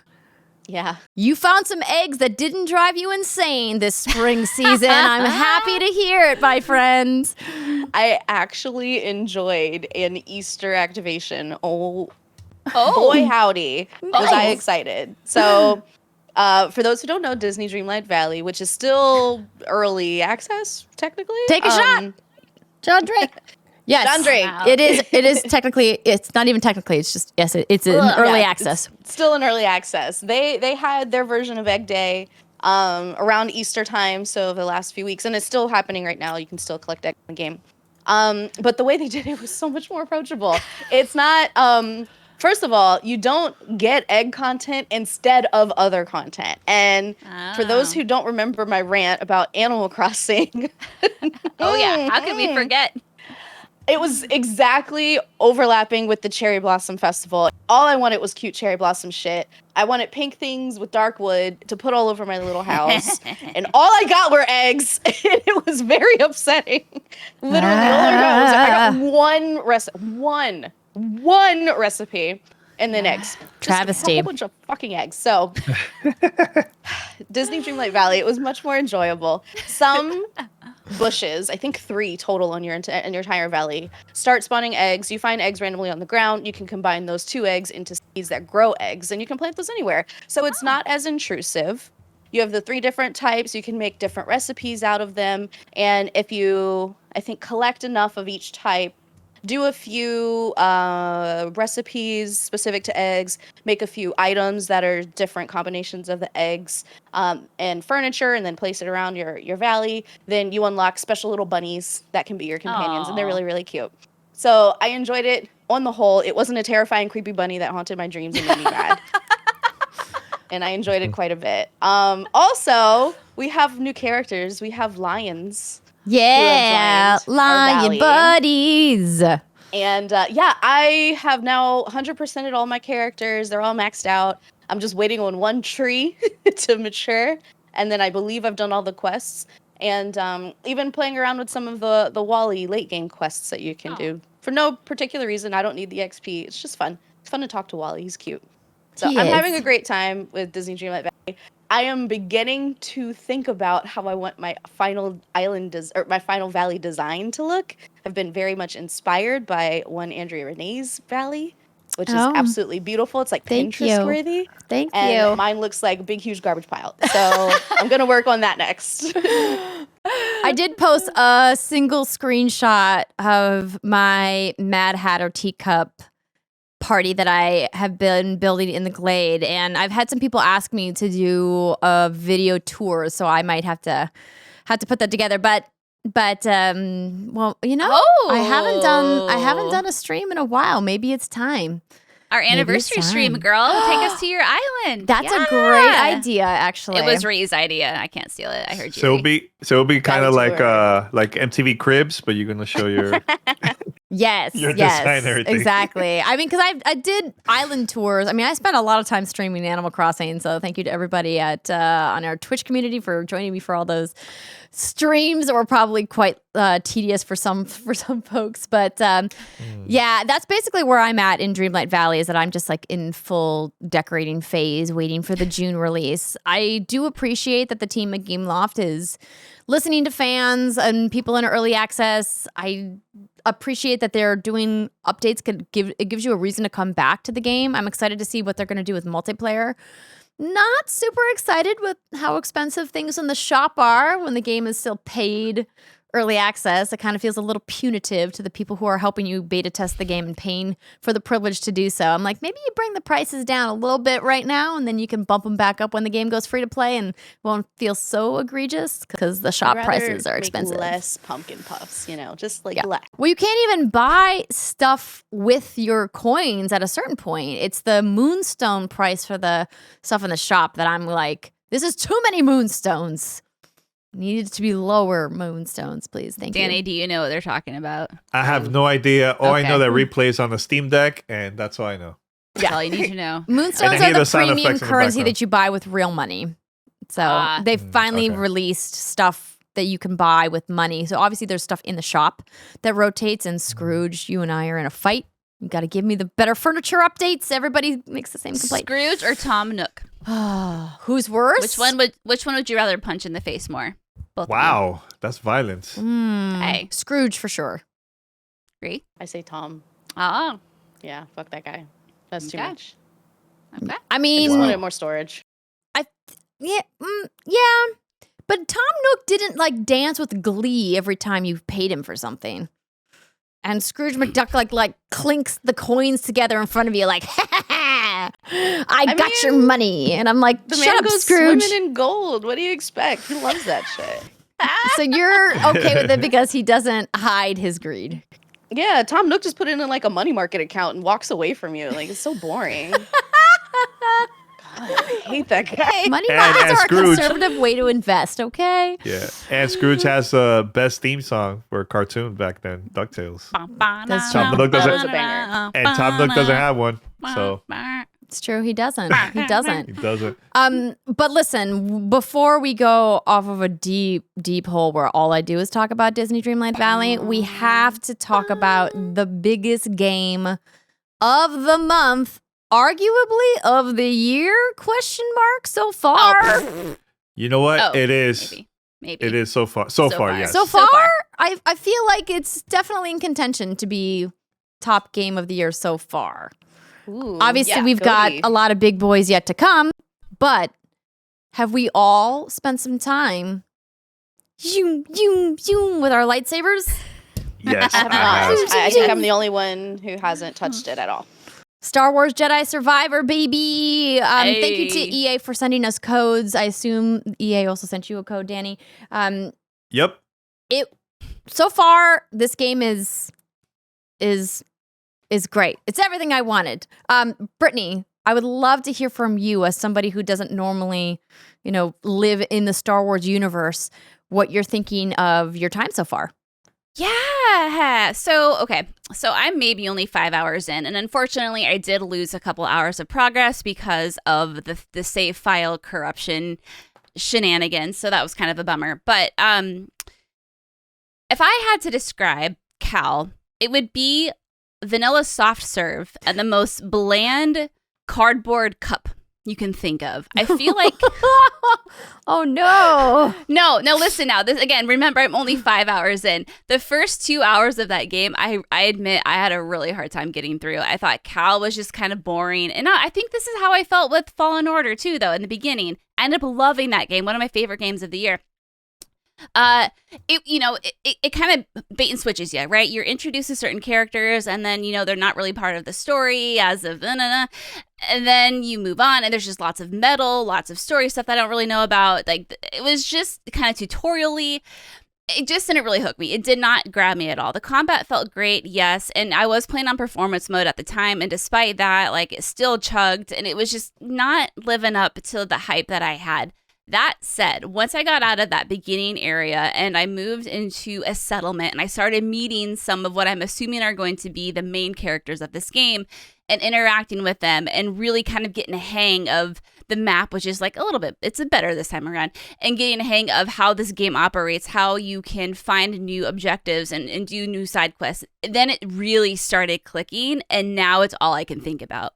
So I say this because, again, if you're not someone who immediately walks into a Star Wars setting and splooges your pants, just give it a couple hours until it starts to open up and you start to see the colors of this game and the people and the characters and the culture of it. And then I think it's really going to turn into something special. And that's the point I'm at right now. So again, and I still think Cal is a relatively boring character. I'm just going to say it. But I think, it's kind of, he might be that way intentionally. He's the typical hero character as of right now where I'm at, where he is just like, I gotta get my justice and I gotta live for all my fallen comrades. He's written as a very typical Disney hero. But I think it's the sort of thing is why you have Cortana with Master Chief, why you have Mimir with Kratos. You have these main characters and they need some personality. And I think that's where the other people are going to come in. And you have BD1 and he's adorable, but he's a robot and he beeps and he boops and I love him, but he doesn't tell funny jokes. He doesn't tell funny jokes. That's true. Danny, you have played substantially more of the game. 32 hours exactly. That is a lot. It's a lot. Paris reviewed the game for you guys officially, right? And yeah, both of us. We both did. You guys gave it pretty glowing remarks. You called it, quote, at twitter.com/Godfrey. Ooh. Yes. You said the best Star Wars game ever. Yes. I put it high up there with Knights of the Old Republic. Okay. That's my favorite Star Wars game. And then Fallen Order came out, and then that one surpassed by a little bit. But I feel like this one surpassed it by a lot, in my opinion. Tell me more. And I'm not gonna say, look, this is a spoiler-free review, but I felt and Brittany, I agree with you. In the beginning of the game, it's a little bit slow, but it's a warm up. It's a warm up. Later, once you start discovering new locations and new characters and new bosses and new stuff that I'm not gonna say, it's amazing. Like, there was moments that even gave me goosebumps. Like, I was like multiple times. I was like, oh my God. And it's hard for me to experience that in games. Really, really hard for me to experience that. And I got that multiple times in this game. That I'm like, okay. The thing is, Respawn always been great at storytelling. Even with Timefall 2, with Fallen Order, even with Apex, they're adding some really cool story in there in that game. And they mastered all that, and they made this game a gem. Like I feel like this is definitely we're gonna see this Game of the Year contender in multiple places. I can see this also on the Game Awards, also as like Game of the Year contender to nominee. This game is amazing. I think it's really really good. I love the boss battles. There was one that was like freaking out. It's so good. It's so challenging. Plus, the accessibility in this is so good. Like let's say you're playing a normal and you're stuck. You could change it to another difficulty, which is Padawan, which is this one is like between easy and normal. So you could do that, or when you finish the game, there's also more quests to unlock, more hidden areas, more challenges. There's New Game Plus. You could also do that too. So yeah, I've been playing this nonstop. I'm still playing it. Actually, this earlier today, Ri came to my office and she was like, "Wait, I thought you finished the game." I'm like, "Yeah, I'm finishing it, but I'm still continuing. It's so good." There's a lot of places I still have to discover, So it's awesome. It's and really, it's really so beautiful too. Like, yeah. That's I don't think I mentioned that. It is just such a gorgeous and a stunning game, and it is just so cool to traverse it. And like that, hearing you talk about it and seeing the footage we're showing right now, like I think I'm getting to this point now where it's starting to open up, and like that's what I'm excited about, and that's why I can't stop thinking about it. Is because I know that I'm like right about to start discovering this, and that's what I want from this game. So yeah, there was a moment in Fallen Order I was like it was like mind blowing moment, right? There's multiple of those in this one. Now, is that something I'll be able to appreciate as someone who Yes. doesn't really? Okay. Yes, even the casual gamers, because it's not what happens. Man, I'm trying to like not spoil it, but It's also heavily reliant on Star Wars lore, maybe as much as like the build up and. I'm not gonna say anything. Dang. I'm not gonna say anything about that. I But tried. I feel like I think it's more of like the experience, like the boss battle experience, the combat experience makes it even more like wow, a lot of fun. I think what they do so well, the team at Respawn, is that they are balancing the very popular Soulsborne style of combat with an open world action adventure puzzle based game, and doing that is tough. I mean, even if we look at a game like Elden Ring, which had a lot of puzzle elements in it, it wasn't the same, right? It was a very different style of game narratively than this game is. And I think what is great about this is, as you mentioned, there's multiple accessibility settings.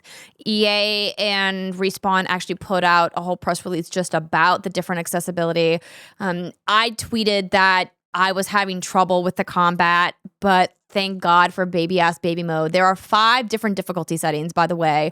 And the pro tip that I said on Twitter, which I highly recommend everybody do if you're planning to play this game, unless you again, enjoy the pain and suffering of a challenge in games, and there's people out there who do, is that if you go into the settings, you can toggle off fall damage for exploration falls, meaning while you're wall running or climbing on anything, if you fall, you won't take health damage. I didn't realize for an embarrassing amount of time that that's why I kept losing so much health, was that I kept making these mistakes like in the traversal part, and I would fall off, be like, oh, it's fine, I'll just respawn, I'm good. Not realizing it was ticking down my health bar. And so I found it in the accessibility settings. I was like, okay, perfect.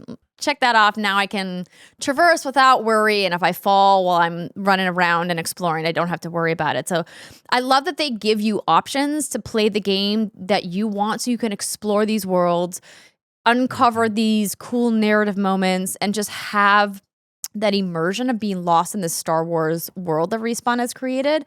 But you could also have the crazy challenge. That's the one thing that keeps holding me back from fully loving this game as much, because it's harder.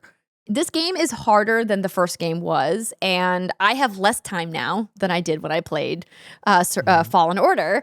And so I'm like, the 3 stim packs that I have at the point of the game that I'm at, obviously you upgrade that as you go throughout the game, like dying and then resting and having all of the enemies reset when you get to meditation points is just like, I hate it.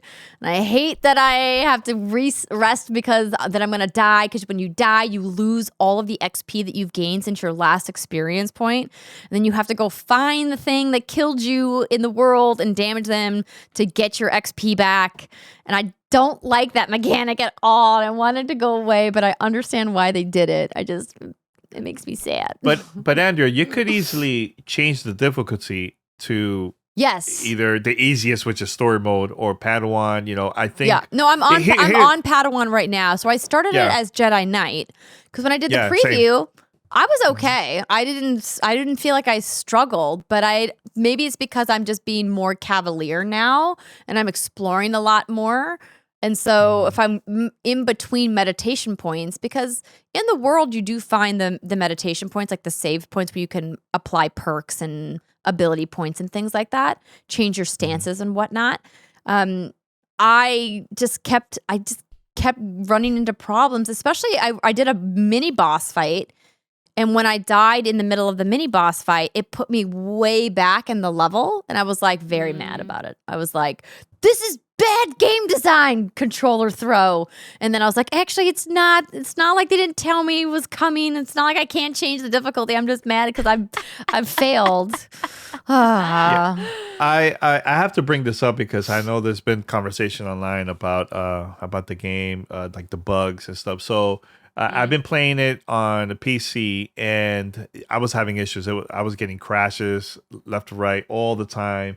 Frame rate was pretty terrible, right? So what I did was I changed it because I was playing high, like all the settings all the way high, right? Maxed so out. I changed it, maxed out. So then I changed it to medium and I was getting less of those issues. But now recently there is a new update that just came out. And it's been a lot better, not perfect, but it's still good. But it never really stopped me from actually playing the game. I still kept on because the story is so good. And I just had to figure that out. Like there was one time it crashed like back to back 3 or 4 times. Oof. I got really frustrated, but I didn't realize about the settings. That's when ever since I changed it played really, really good. And so I definitely recommended to people who were asking me on Twitter. I know, Brittany, you mentioned you played in performance mode on console. I actually recommend to people to play in quality mode. Lock the frame rate at 30 FPS on console. The game is going to run better. It's going to look better. Unless you're playing at the highest difficulty setting and you need those extra frames, which, I mean, I would recommend for your first playthrough, don't maybe. The game just is not running up to the caliber that you're going to want it to run at 60 frames per second. I appreciate that the team at Respawn and EA is being transparent about that. They're like, yo, like it's just running better at 30 frames per second. And we're seeing other games are having these issues as well. There's been a couple of games that have come forward and been like, hey, like 30 FPS locked for console right now. And so I have recommended to people, like, if you want the best console experience, I would go with quality mode over performance right now. I mean, they did push a day 0 patch, but I think it needs more. I think it needs a little bit more polish.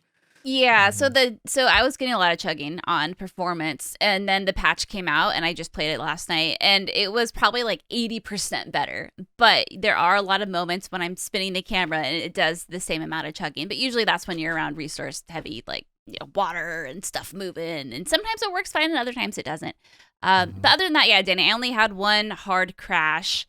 And then obviously, like, this was a reviewer specific thing. I thought I had done the right thing and I didn't. We got a patch and then I lost some of my progress, and that was kind of annoying. But I am hearing from a lot of people, though, despite all the technical issues, that there's, like you were saying, it's just still like an amazing, incredible game. And I think that speaks a lot. Yeah, I mean, everything but better, right? Bigger, more NPCs, the hub world, being able to recruit characters, more exploration, more customization. It's basically, if you liked Fallen Order, or if you loved Fallen Order, you should not miss Jedi Survivor. It's better in literally every way. Yeah, and there's fast travel, which thank you for that, because the Fallen Order had to like walk from one place to the other. It was taking forever, and this one's a lot faster. Plus, having side quests, you don't have to just work on the campaign. And the mounts, the mounts are so fun. Now, I do have one thing to say, and the other one is a question for you ladies. The first one is, I wanted to mention that a couple people hit me up saying, Danny, so you rushed this. Did you actually like enjoy this game? Because they've been saying that a lot of reviewers are not having fun. They just play the game and that's it. I really enjoy this game. Like, I was just focused on this. I asked Ri, I was like, Ri, I'm taking a couple hours just to focus on this because I really love Star Wars. So I'm actually going to watch the 40th anniversary of Return of the Jedi in theaters for the first time this Saturday. So that's how much I love Star Wars. But so the question I was going to ask you girls is, what's like your favorite weapons of choice? Right? For me, I love the single regular, right, and I love the dual sabers too.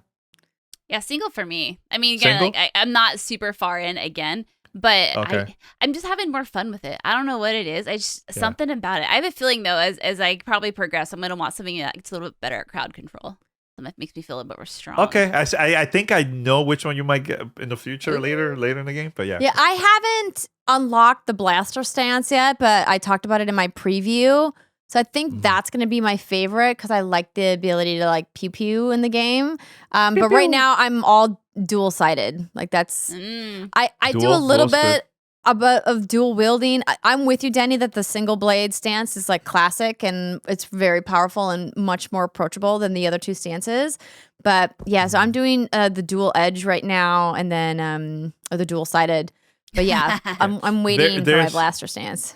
There's one more weapon that's similar to the single one, but it's more powerful and longer, but just slower. Yeah. Yeah, that's the crossguard, right? The crossguard, yep. Yeah. I didn't want to spoil it, but we talked about all 5 stances in the preview, though, so... Yeah. It's public oak. I wasn't sure. It's in all the trailers. That moment where it's like it's the GIF that everyone. I used the GIF where he like holds the crossguard stance and like the two like little edges come out the side or whatever. Because you know this with me, and I'm doing the same thing with Zelda. Like I'm trying not to read and watch a lot of trailers. I just want to be surprised. Yeah, because I honestly that's the one thing since I started I miss that. I miss that surprise. You know, there's no surprises anymore. Nothing's sacred with the internet. You basically have to stay off the internet if you want everything to be original discovery. But even when we go to previews, it's like you get to see it. You get what I'm saying? Yeah. So, I know what you mean. Yeah, there was when we previewed this game. I spent a lot of time exploring, and one of the developers who was overseeing my section of media kept coming by to be like, hey, do you want me to show you where to go? And I was like, no. He's like, hey, do you want me to help you with this thing? I was like, no. He's like, hey, and I was like, leave me alone, guy. Leave me alone. I know you're just doing. I'm like, I know you're just doing your job. But I'm like, I'm okay if I don't get to see like the final like boss battle that they wanted everyone to play in the preview, because I was like, I'm gonna play it all again. It's like it's one of the, I'll say, challenging parts about covering games as a profession is trying to balance when you're truly legitimately excited about playing a game and having to like come at it critically, but also having to see things that might spoil it. And I always, try to figure out like, okay, how am I gonna balance this? And I know, Brittany, it's always so fun like listening to you cover games that you're super excited about. Do you ever, when you go to cover some of your deepest fan games, feel sad or not want to cover them because you want to explore it on your own? Or are you like, I don't care, I need every minute with it possible, I don't care if I get to see it early? well, y'all already know about one preview event coming up that I'm like, I think about games like Resident Evil, and when it came to Resident Evil 2 remake and Resident Evil 4 remake, I think what's hard for me is, as y'all know, I'm a freaking like weirdo and I scrutinize every little detail about the game. And what's hard for me is not playing it like I would if I had the copy at home. If I have the copy at home, I'm going to pull an Andrea like she did at her Star Wars. I'm going to look at every roll of toilet paper. I'm going to look at every like little piece of level design and put together a story, because that's how I love to like play my games. But when you have a demo, there are certain things that they want you to like see, right? They want you to make sure you get to this because then you unlock this mechanic and then you get to see that. And that means you're going to be able to talk about it on your show and have the conversations about it and blah, blah, blah. And so I think that is what's hard for me, is not playing it like I would normally. But if anything, it just gets me more excited. Like, I flew all day to play Resident Evil 4 Remake for 30 minutes. Like, I not flew all day, but I traveled all day is what I mean. So I mean, like, yeah, I'm weird. Give me all the games all the time. Like, I don't care. Just let me play it. And You're I'll be not happy. weird. You're one of us. One of us. Rihanna, I would love to hear from you as somebody who has worked on the other side and who has actually been part of the team who builds these like vertical slices for press to play. As somebody who also gets to approach other people's work as a member of the press, like how does that color your opinion when you go to these games? Do you just have your like developer goggles on, or can you approach it just as like a fan of what you're about to play? I think in a lot of ways it makes me more appreciative and just more in awe of how people can create these miracles that are video games, because I've seen the parts that are not fun. I've seen when you're playing through something and it's absolute garbage and you know it's a big huge title with this like super recognizable IP and it just feels like crap. And it's just because things haven't clicked yet. And I can see when there's a game, even if it isn't completely 100% ready, if it's not super polished, even if it's buggy or the level design is a little confusing, I can see how they tried and where they're going with it. I can see the potential a little bit more clearly now, because I can decipher the code a little bit better. So I get more excited to see games that are broken or pre-release or, you know, still trying to figure their shit out, because I'm like, I get where you're going. Like, I can see it. Like, you'll get there. It's going to be great. So I don't know. I think it makes me a bigger fan, honestly. I love the positivity. I love it. Well, any parting thoughts on any of the games that we've played? And we're going to check in with Brittany on some of the 15 titles that she played next week. Mama's been busy. Yeah, I would just say what I said at the beginning is I didn't try to come across as too harsh, but the reality is I thought the first few hours of this game, as someone who is a casual Star Wars fan, actually saying I'm casual is an overstatement. They weren't engaging enough. I didn't think Hal did anything very exciting, and I didn't know what I was doing, where I was going, and why it was significant. And that was, for me, it was hard to get my attention with that. But again, like now that I'm past that, like I said, I can't stop thinking about it. I'm going to play it tonight. I'm excited to meet more of these characters and explore these worlds and see what other surprises are going to unlock. The traversal is really fun. I like the upgrade system. Like, just Star Wars to me is this big, like, mystery. I don't know anything about it. So to be able to go into this world and experience it through a platform that I love, video games, is really special, and it's really cool. Because otherwise I don't really care about the movies. That's just kind of like who I am. Yeah, just if you're like me, just have some patience with it and just trust that once it gets past that beginning middle silo wherever you are, it does open up into something that I think is much more enjoyable and fun to play. Use the settings to your advantage. Like, yeah. Yes. Like there's 100%. so many toggles in the settings that you can make the game play as enjoyable or as challenging as your personal experience dictates for you. And I love that Respawn gave people that choice, because some other games don't. And I think that this game is worth your time if you are having fun. And sometimes it's hard to have fun when you're running up against gameplay challenges that are difficult for you to overcome with wherever you're at and whatever your personal challenges are. So that is my big takeaway, is that I'm excited to play more, because I'm like, you know what? I got nothing to prove to anybody. Turning all the toggles on. Girl, no.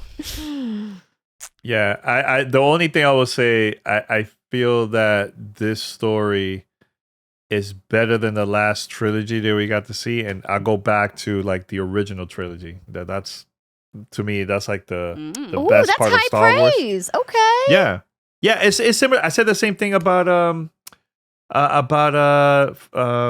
Knights of the Republic. No, Knights of the Republic, and also Fallen Order. Like, those three games are like my favorite games so far from just the whole Star Wars. Out of all the games from Star Wars, is that those three. All right. Yeah, high praise. Well, go forth, Padawans and Jedi Knights. Enjoy your time on the worlds of a galaxy far, far away. We will see you next week. Mark your calendars for Wednesday, May 3rd, from 5 to 8 p.m. Pacific time for Stream Shenanigans. The three of us will be together in one physical space, which will be wonderful. And then we'll have a new episode for you next week, and lots of fun stuff coming in the month of May. It's going to be very busy leading up to Summer Game Fest. So strap in, everybody. great time to be a gamer, as everyone likes to say. Okay, God. that's it, everybody. Have a good weekend. Bye.